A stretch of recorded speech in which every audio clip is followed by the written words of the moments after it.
Kylie. And we're going to talk to you about the college process as somebody who is looking to commit very, very soon and Somebody who's already committed. something that you guys should keep in mind during the college process is that it's your process, not your parents. So choose a school that is going to suit your needs and your future goals of a career. So it's not your parents' choice, it's yours, even though they are sending you there. Also, think about the school itself. Just because you haven't heard of the school before doesn't mean that it's a bad school. Just because the school is also out there doesn't mean that it's going to fit you best. So definitely go onto Naviance and do surveys, figure out what's going to fit for you, and you may find a school that you've never heard of but fits for you perfectly. My name is Jael, and I'm currently deciding on 2 colleges right now.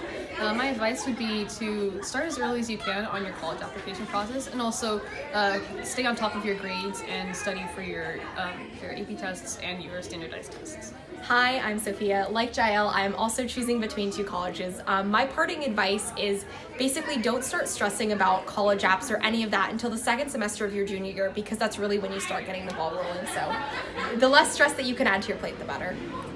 Get used to talking about yourself. That's also true.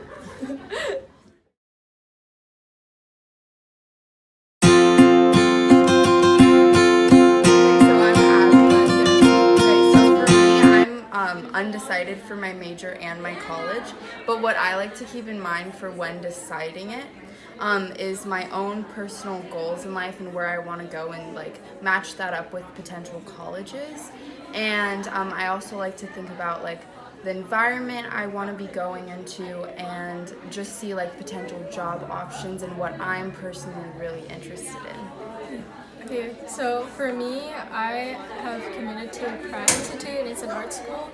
And the way I decided my major, which is illustration and communications design, was by just thinking of, like, reflecting on myself and thinking, like, what is something I never get tired of doing? And, like, for me personally, I use art as, like, an outlet to deal with my emotions and to, like, create a message. That's something I really like to do, so I focused on applying to art schools.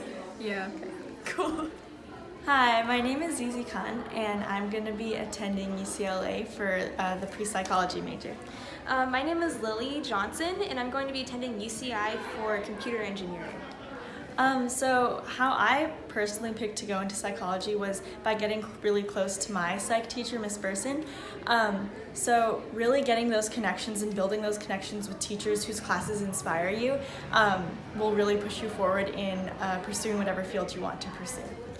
For me, I figured out that I wanted to do computer engineering through robotics. On the robotics team, I mostly focused on mechanical engineering, where there was a lot of like design aspects. And although I liked the design part of engineering, I later took Computer Science A as a class here, and I found that I really liked coding as well. So computer engineering was like a mix of design and code.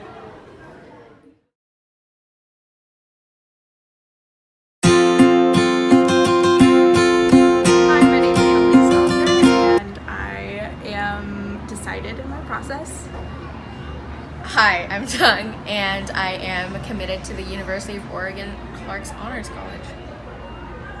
Okay, so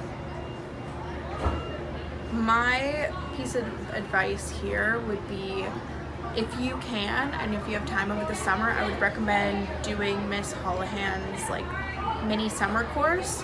She brings in a lot of college counselors and admissions reps, and you get to like meet representatives from schools that you're actually interested in going to. So I found that really helpful, especially in my process and after I'd been admitted to some schools.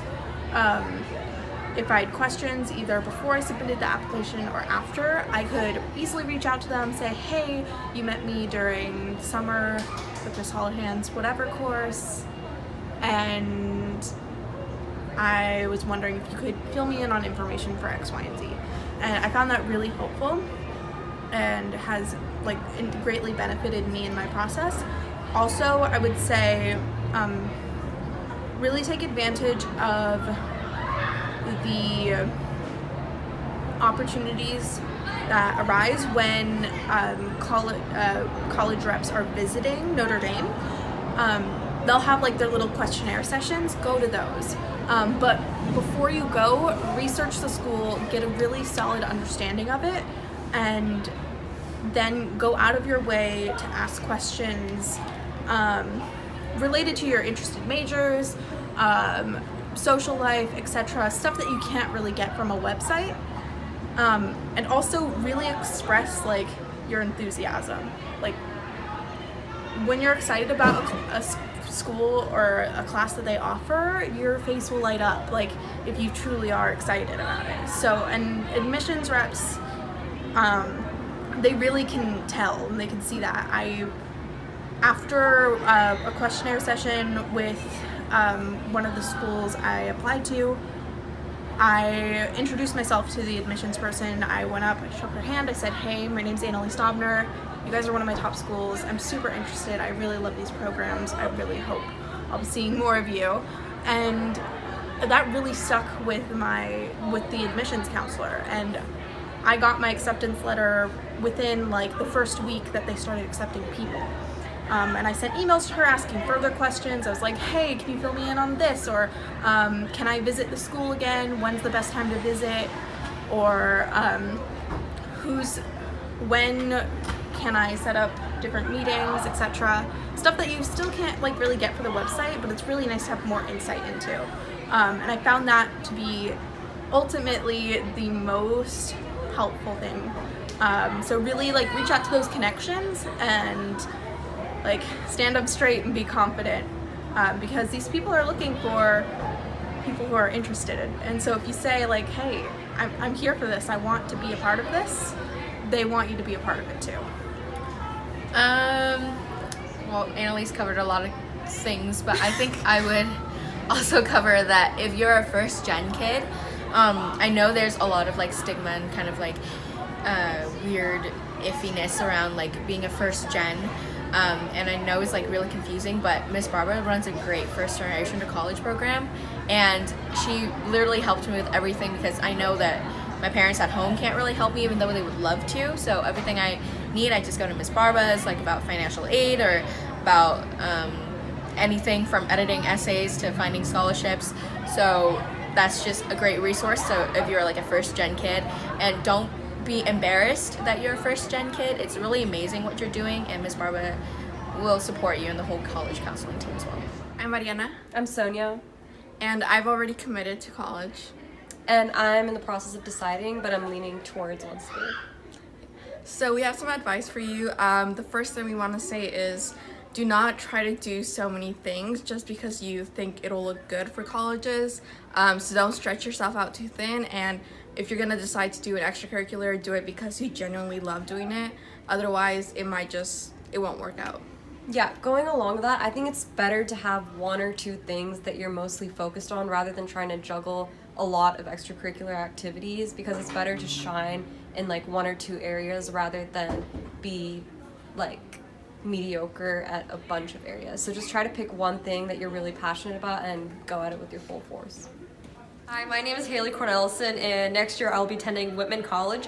So my advice for sophomores starting the college process is to just know that what is best for you is not necessarily what is best for somebody else. So in the college process, it can be really easy to compare yourself to others, but just know in the end that it's your decision, and that what makes you happy will make you happy. And it doesn't matter if anybody else happy, because in the end, it's your happiness that matters and where you're going. I'm Sophie, and I've also committed to the University of St. Andrews.